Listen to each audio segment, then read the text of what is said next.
ఆ ఖమ్మం కూడా చెప్పకపోతుండే, నల్గొండ మహాబాద్ కూడా చెప్పకపోతుండే. ఖమ్మంలో కూడా బీజేపీ అవకాశాలు ఉన్నాయా? చెప్పలేం భవిష్యత్తులో.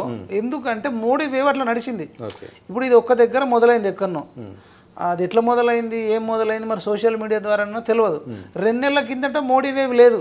ఓకే, అయితే మీరు ఏమన్నారు, ఇప్పుడు 10 సీట్లు వచ్చినా ఆశ్చర్యం లేదు బీజేపీకి, అలాగే కాంగ్రెస్ మూడు అవుట్ రైట్గా గెలుస్తాయి. ఖమ్మం, నల్గొండ, మహాబాద్ ఈ 3 అయిపోయినాయా. ఎంఐఎం పార్టీ ఏమో హైదరాబాద్లో గెలుస్తుంది, 4 అయిపోయినాయి. ఇంకా 13 సీట్లు ఉన్నాయి. 13 ఎంఐఎం ఒకటి పక్క, 4 సీట్లు అయిపోతే ఇంకా 13 ఉంటాయి.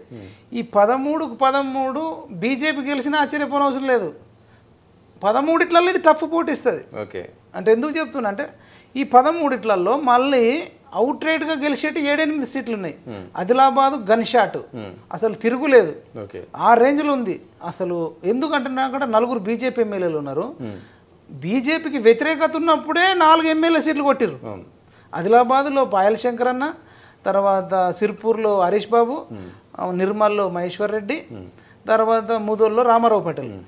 అప్పుడే అంత వ్యతిరేకత ఉన్నప్పుడే వచ్చింది. ఇప్పుడు కవితను అరెస్ట్ చేయడం, తిహార్ జైల్లో పెట్టడం, ఆమె ఏడవడం, ఆమె నిన్ననే ఆర్ఎస్ ప్రవీణ్ కుమార్ నిన్న చూసి వచ్చారు, బాలకసుమన్ చూసి వచ్చారు. కానీ అంతకుముందు కేటీఆర్ పోవడం, హరీష్ రావు పోవడం, అంటే మంచి పని చేసి తెలంగాణ ప్రజలు మోడీ వేవ్ రావడానికి వన్ ఆఫ్ ద రీజన్ కవిత కూడా అనుకోవచ్చు. ఓకే, మొన్నటిసారి రేవంత్ రెడ్డి సీఎం కావడానికి కవితనే సపోర్ట్ చేసింది.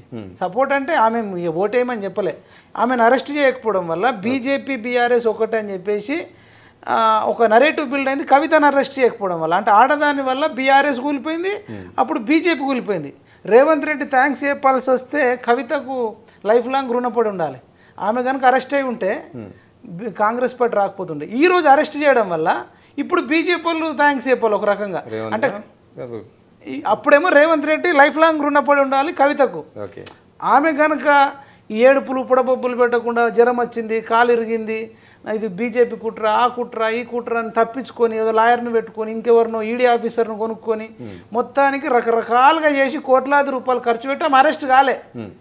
అసలు ఆమె లిక్కర్ స్కామ్లో ఇరుక్కోవడము, అరెస్ట్ కాకపోవడం రేవంత్ రెడ్డికి వరమైంది. ఓకే, ఇప్పుడు ఆమె అరెస్ట్ అవ్వడం బీజేపీకి వరమైంది. సరే, మీరు